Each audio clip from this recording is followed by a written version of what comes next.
I welcome everyone to chemistry lab.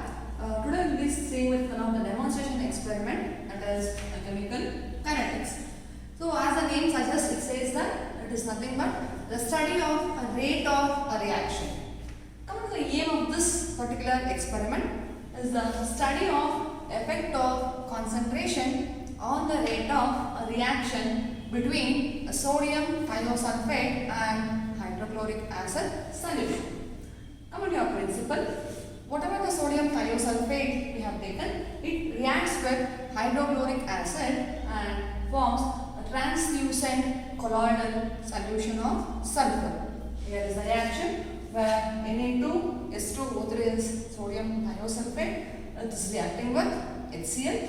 We get a products such as NaCl, H2O, sulfur dioxide, which is a gas, and an yellow precipitate of sulfur. What exactly happens here is, once the sodium thiosulfate starts reacting with hydrochloric acid, we just go on changing the concentration of hydrochloric acid solution, and we'll be seeing how the rate is going to get altered, the speed is going to get altered.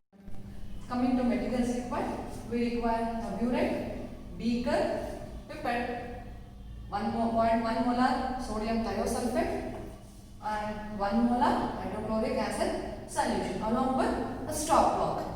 Then coming to procedure, we have 4 steps in it. The first step is we need to take 50 ml of 0.1 molar sodium thiosulfate in 100 ml beaker, where the beaker should contain X mark in the center of the outer surface of the bottom. Then fill the burette with HCl, which consists 1 molar, and it is added slowly into the beaker with constant stirring. So hydrochloric acid and sodium thiosulfate react together, giving an yellow precipitate of sulfur. Therefore, the solution gradually becomes turbid and the X mark becomes invisible.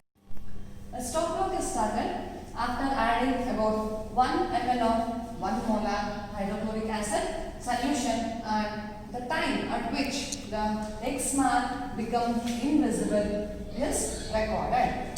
Then the last step is the experiment is repeated with a fresh sample of 0.1 molar sodium thiosulfate by adding different concentrations of hydrochloric acid solution such as 2 ml, 4, 8 and 16 ml, and the corresponding time at which the X mark is invisible or recorded.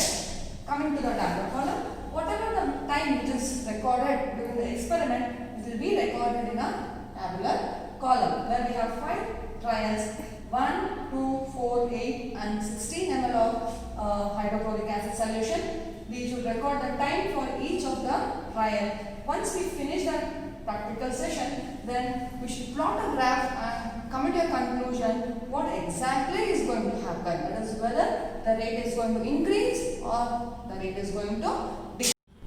As I have already explained in a theory part, I will now explain how to do the demonstration practicals of chemical kinetics. As I have already told you, I have just prepared 0.1 molar sodium thiosulfate solution and 1 molar hydrochloric acid solution. First, you can see I have taken a beaker which is having a X mark at the bottom, so which is without any solution. The X mark is visible right now. Then what we should do is we need to take a 50 ml of sodium thiosulfate. We need to take 50 ml of sodium thiosulfate. Let me measure 50 ml first.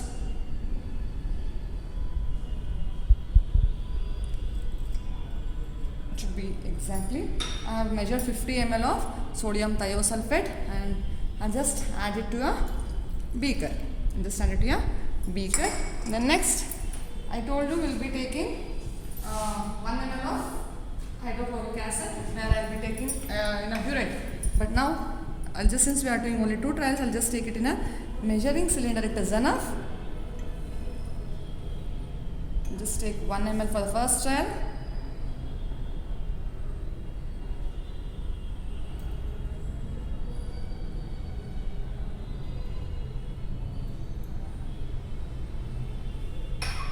can see I have taken exactly 1 ml of HCl, and what I do is I just add this to the beaker and immediately I'll just start the stop clock. And you can see I have started the stop clock and I have mixed this, so the solution starts reacting. And you need to see that I'll just mark an X mark in another position as it's wet. You can see the reaction has started taking place. Just go on mixing it. So after a period of time, you can see the formation of yellow precipitate. It takes almost, it depends on the concentration what we have prepared. I have prepared the exact concentration what I have told you in a theory part. In the C. Similarly, once you finish the first trial, you will be doing with the second trial also. You can see the solution has started becoming turbiditic. So we should wait until the X mark becomes completely invisible. It should not be visible even slightly. So let us wait for a while. And you can see the stop clock is also running. And there should be a continuous stirring in this process.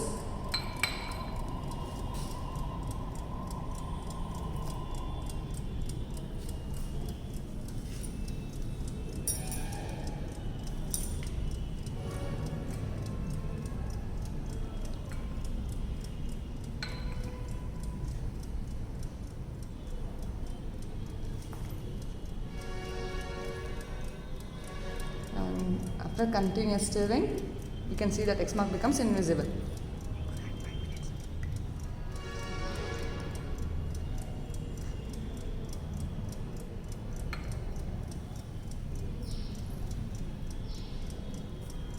Just be continuously stirring this.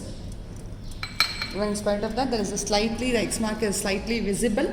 So we'll wait for a few more seconds so that it becomes completely invisible. When you see from inside of the test beaker, the X mark should be completely invisible. Even slightly it should not be visible. You can see the turbidity is forming. There is a formation of turbidity.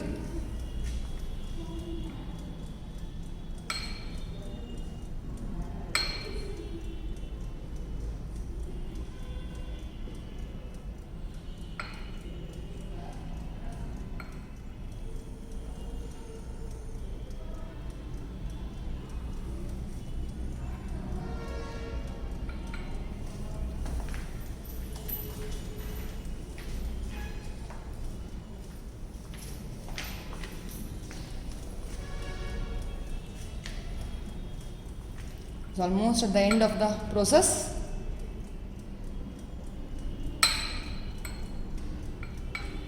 So if you just observe in a white light or a sunlight, you can see there's a formation of slightly or a pale yellow, a light yellow turbidity, which can be observed properly at the bottom of a beaker. And once the X mark becomes completely invisible, we need to stop the stop clock and record the timing at how many seconds it has taken in order to complete the process. How many seconds it has taken to complete the process, and then we can just stop the stop clock. Almost you can just observe it's at the end of the process, and I'll just stop the stop clock. And you can see almost it has nearly 5 minutes. So this is about the first trial. Similarly, let us go for a second trial.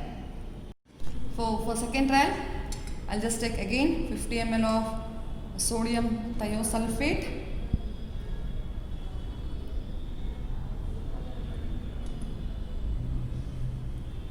You can see I have taken 50 ml of sodium thiosulfate. I'll add it to your beaker. Then I'll just take now 2 ml of HCl. Just take 2 ml of HCl, as I have told you already in the procedure. I have taken 2 ml of HCl and I'll just add by the time, and as soon as I add this, I just start the stop clock. The stop clock is started, and you can see there is a continuous stirring of this.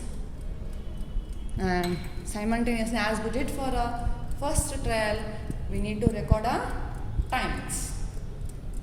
We need to record our timings, and here I'll be showing you the 2 trials, and I'll be recording the next 3 values. I'll be recording the next 3 values, and later on those values will be tabulated or recorded in a tabular column. You can see already the reaction has started.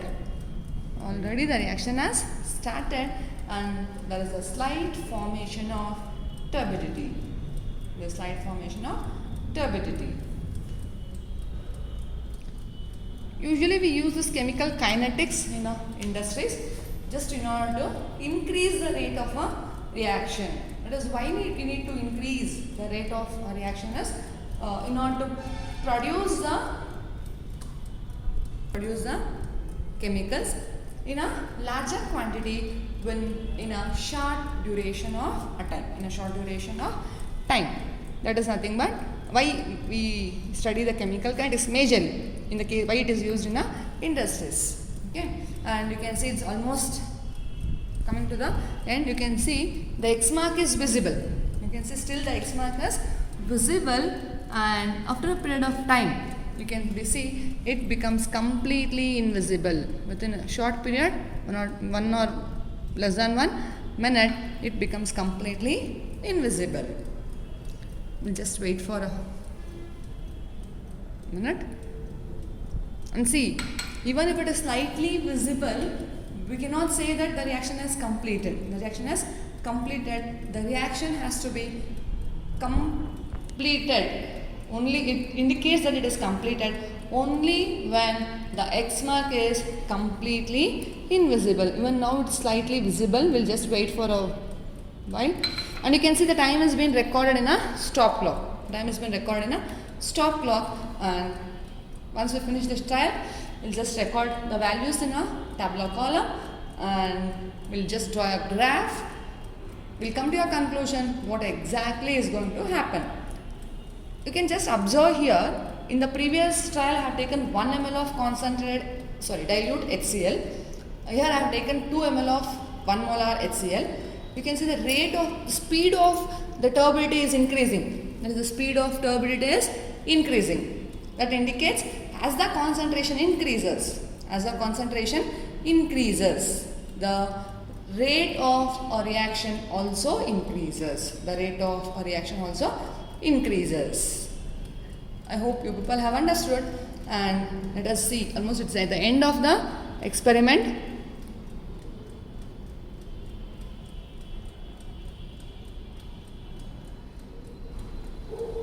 Just a few seconds more for completion of the experiment.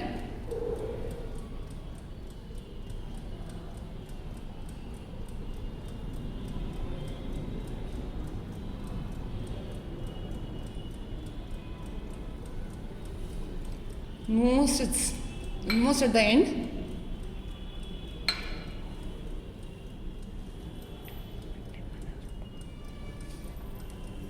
A very few seconds for the completion. So you can see already it has become invisible. For the complete invisibility, it may take 1 or 2 seconds more, and now you can observe that the thing has become completely invisible. I hope you cannot see an X mark. Is it not? That indicates there is a complete invisibility of X mark, and now we can just stop the stop clock and record the time. So I have just stopped the stop clock, and you can just record the time. It's almost around 220 seconds. Okay. So this is about the second trial. Now let me do the rest of the 3 trials and record the values and put it in a tabular column. As we have already done in the practicals, I have just taken one stop clock to show how to record a time. You can just see here the needle is here and the stop thing is small one is here. So that this gives you approximately around 300 seconds. Okay. I just taken one trial and the rest of the trials I have recorded the values here. Coming back to the thing, as we have seen the experiment in the first is when we have taken 1 ml, we got 300 seconds, and when we increased the concentration, the time got reduced to 220 seconds. Similarly for 4, 120 seconds, sorry 170, 8 ml, 120 seconds, 16 ml, 80 seconds. What we are going to do now is, whatever the graph, values we have got, this values we should plot in a graph, and then we need to come for a conclusion. Let us just plot a graph. Coming to 1 ml, volume of HCl, I have taken volume of HCl in a x-axis and time in seconds in a y-axis. Come to volume of HCl in 1 ml, that is 1 ml. So 1 ml will be approximately here. And the time taken is 300 seconds. So it comes approximately somewhere here. I'll just mark a into mark and later we'll join the dots. Then comes for 2 ml, this becomes 220 seconds. So 220 seconds somewhere around is for 2 ml, is it not? So somewhere around here we get. Somewhere around we get here. Then for 4 ml we have got 170 seconds. 170 again somewhere, just take somewhere here and I'll just take, it's around 170. Then 8 ml, it's 120. I'll just take here 100. If it is 120, I'll just take here. It is 120 seconds. And 16 ml, 80 seconds. 16 ml, 80. Around we get here. I'm not, okay, fine. We have got the graph like this. Now what I do is, I just join the graph. Just join the dots whatever I have kept. What do we understand from this? You can just see, as the concentration is increasing, as the concentration increases, the rate is going to increase. That is, the speed of the reaction is going to increase. How can we give a judgmental? For 2 ml, it has taken 220 seconds.